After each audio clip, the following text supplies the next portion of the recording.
तो देखिए यहाँ पर क्यूबिक इक्वेशन, ऑक्सिलरी इक्वेशन लिख लो। The auxiliary equation m cube minus 4m plus 4m square plus m plus 6 is equal to 0। तो फर्स्ट ईयर में आपके पास होता था सिंथेटिक डिवीजन, तो इसको ये आपके पास FM है हेयर। तो आप याद करो कि रूट निकालने के लिए जब 2 से ज़्यादा डिग्री की इक्वेशन हो तो हम hit and trial method use करते हैं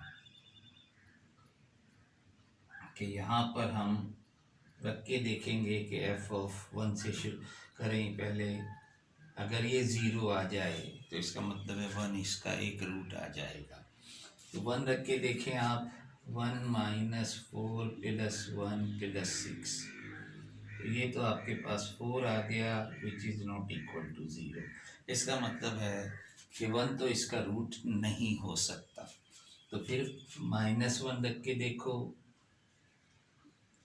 -1 रखोगे आप तो ये जो है ये -1 बन जाएगा, ये -4 ही रहेगा और ये भी -1 है और ये 6, तो आप देखें कि दिस बिकम 0। तो इसका मतलब ये हुआ कि m is equal to -1 is 1 root of equation 2।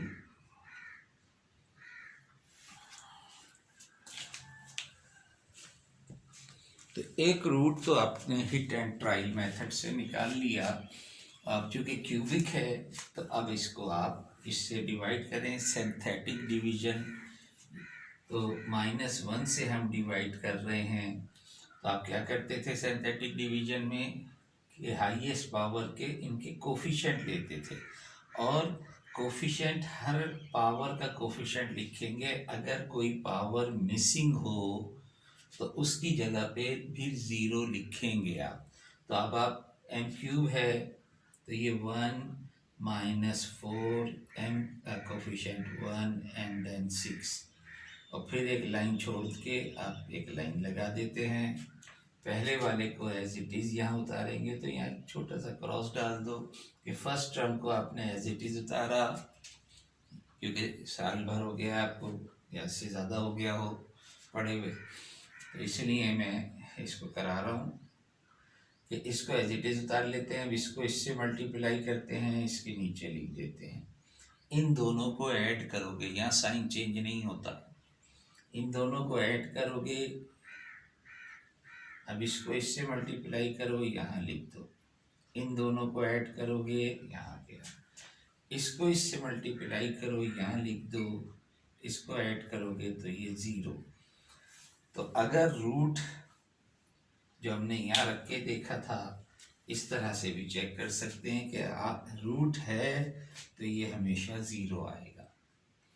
और ये जो है अब जो बचा है ये कोफिशिएंट बन जाएंगे, ये कोफिशिएंट बन जाएगा 1 डिग्री, इसकी 1 डिग्री कम का। m क्यूब था, एक दफ़ा आपने डिवाइड कर दिया तो ये m स्क्वायर का कोफिशिएंट, ये m का कोफिशिएंट और ये प्योर कांस्टेंट नंबर। तो ये आपके पास you can say that factorisation भी आप सिंथेटिक डिवीजन से कर सकते हैं। You can write this as therefore m(fm) is equal to, एक तो ये रूट था तो फैक्टर इसका m+1 आएगा, क्योंकि जब -1 को इधर लाओगे तो प्लस हो जाएगा। तो एक फैक्टर तो m+1 आया और दूसरा फैक्टर जो है वो ये क्वाड्रेटिक आया, m² माइनस 5m प्लस 6। तो अब ये जो हमने fm लिया था, तो चूंकि fm 0 है तो अब दूसरा फैक्टर इसे 0 लेके इससे आप क्वाड्रेटिक इक्वेशन से अब इसको सॉल्व कर सकते हो या फैक्टराइज करके सॉल्व कर लो। Therefore you can write that the equation number 2 can be written as in the form of factorization. Therefore equation 2 imply m+1 और इसके फैक्टर बना लोगे तो m+1 m-2 and m-3 are the factors. तो 2 को आपने फैक्टराइजेशन की फॉर्म में लिख दिया, या सिर्फ इसको इक्वल टू 0 लेके उसके 2 फैक्टर निकाल लेते। तो एक, अब जब आप सबको इक्वल टू 0 करोगे तो एक रूट आपके पास आ जाएगा -1, दूसरा आ जाएगा 2, तीसरा आ जाएगा 3। So these are the roots of given of this auxiliary equation. तो अब आप सॉल्यूशन इसका लिखोगे, roots are real and all are unequal. तो रियल एंड अनइक्वल हैं तो अलग अलग सबके साथ, therefore y is equal to c1 e raise to power -x। अब पहले जिसको लिखना चाहो उसे लिख दो, उससे कोई फर्क नहीं पड़ता। That will be the solution.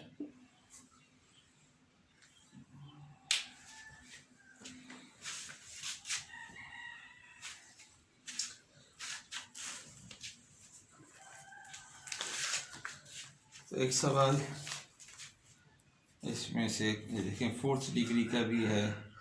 अब नहीं पता हमें कि, चलो 4th डिग्री का भी देख लेंगे। ये देखें पहले कॉम्प्लेक्स रूट के लिए question number 7, d³ -27 y is equal to 0।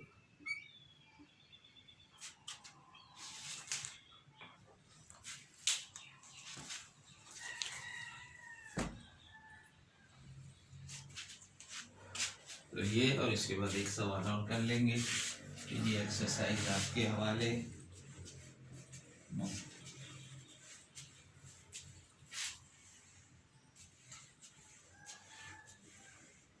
देखें, एक बात मैं आप लोगों को बता दूं कि यूनिवर्सिटी में 12 स्टूडेंट आ रहे हैं।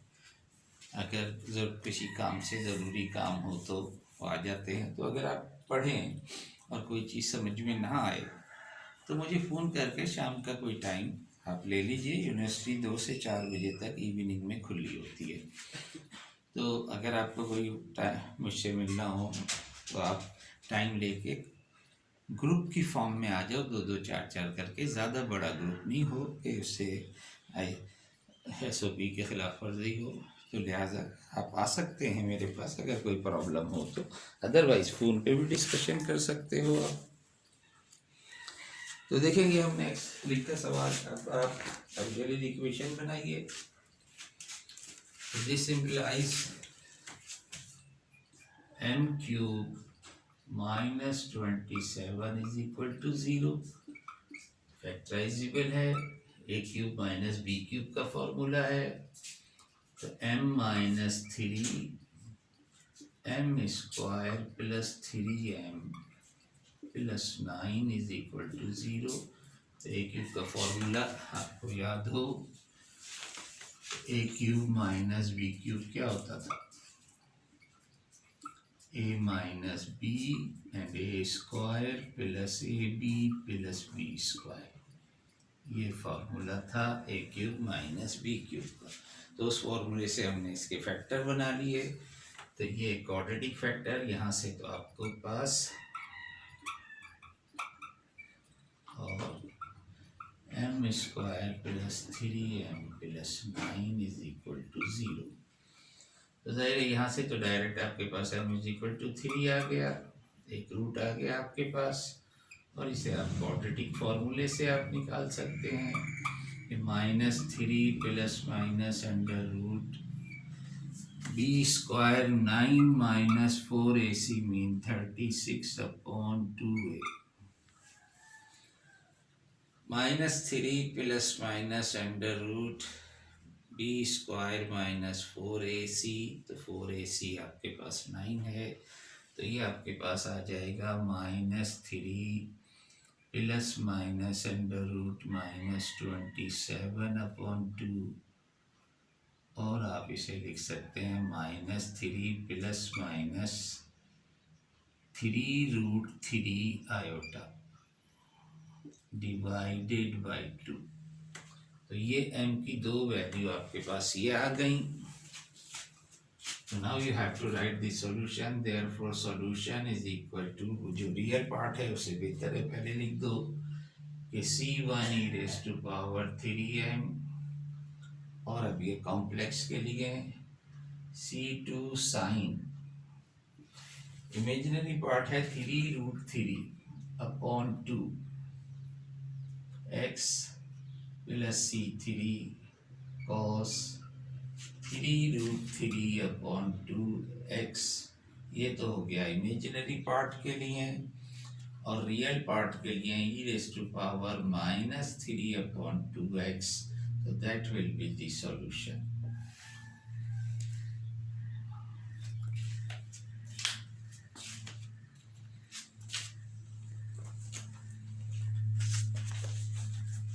एक सवाल हम 4th डिग्री का,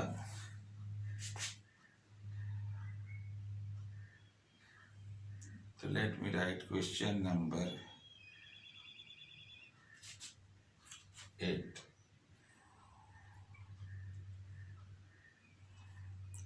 4d4 minus 4d³ minus 3d² plus 4d minus 1y is equal to 0।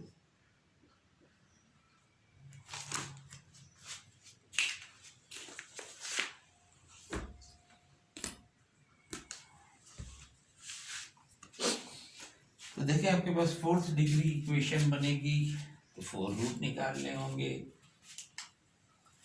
तो इसे आप auxiliary equation 4m4 minus 4m³ minus 3m² plus 4m minus 1 is equal to 0, और here fm is 4m4 minus 4m³ minus 3m² plus 4m minus 1।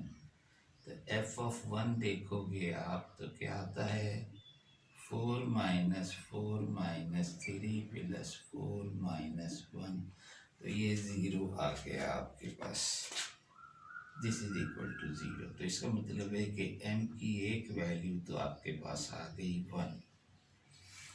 Using synthetic division दूसरा factor हासिल कर लो।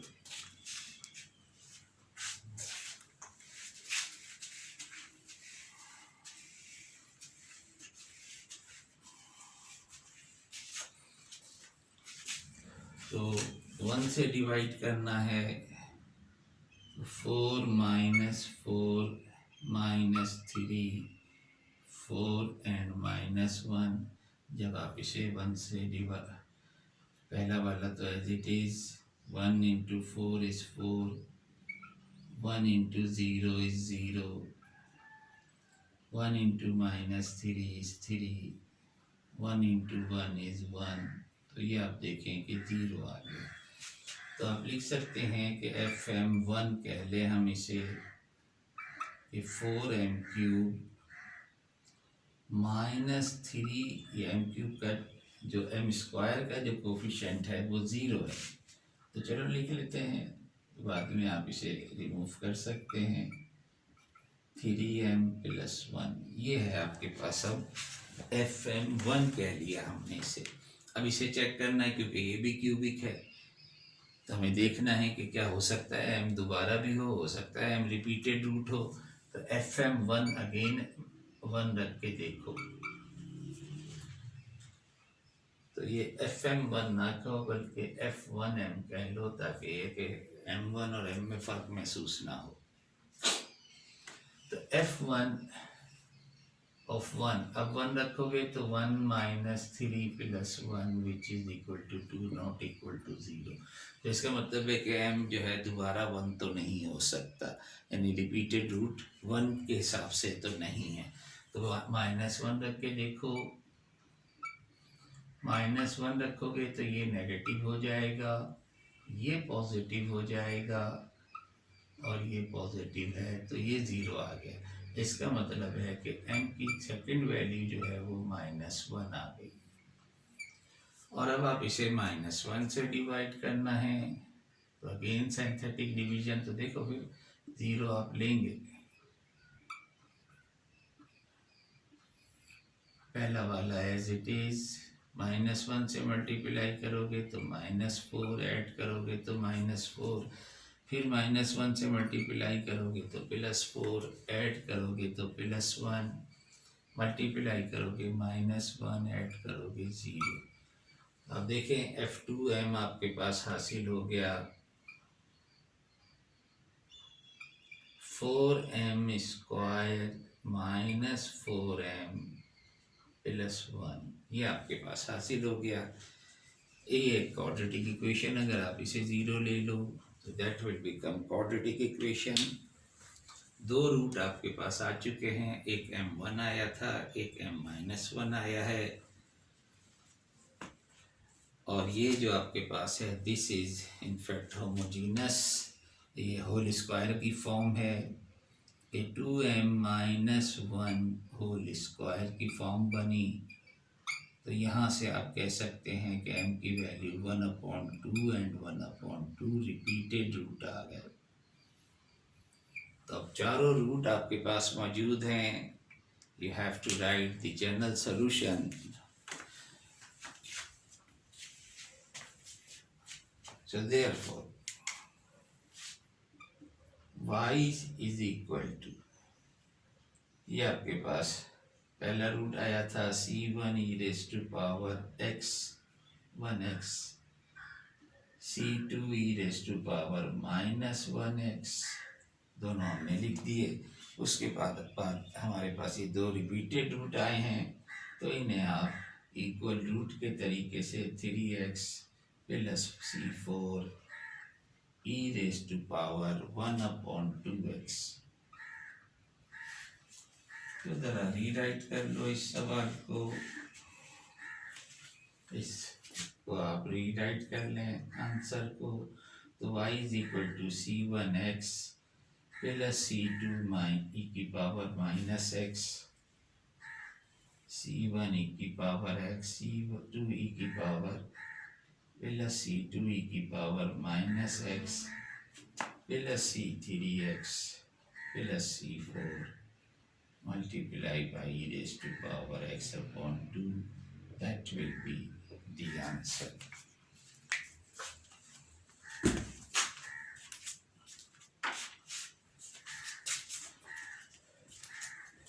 तो ठीक है भाई, इंशाल्लाह यहाँ पर कम्प्लीमेंट्री फंक्शन की एक्सरसाइज थी, ये यहाँ ख़त्म होती है। उसके बाद हम मुकम्मल सवाल करेंगे नेक्स्ट क्लास में।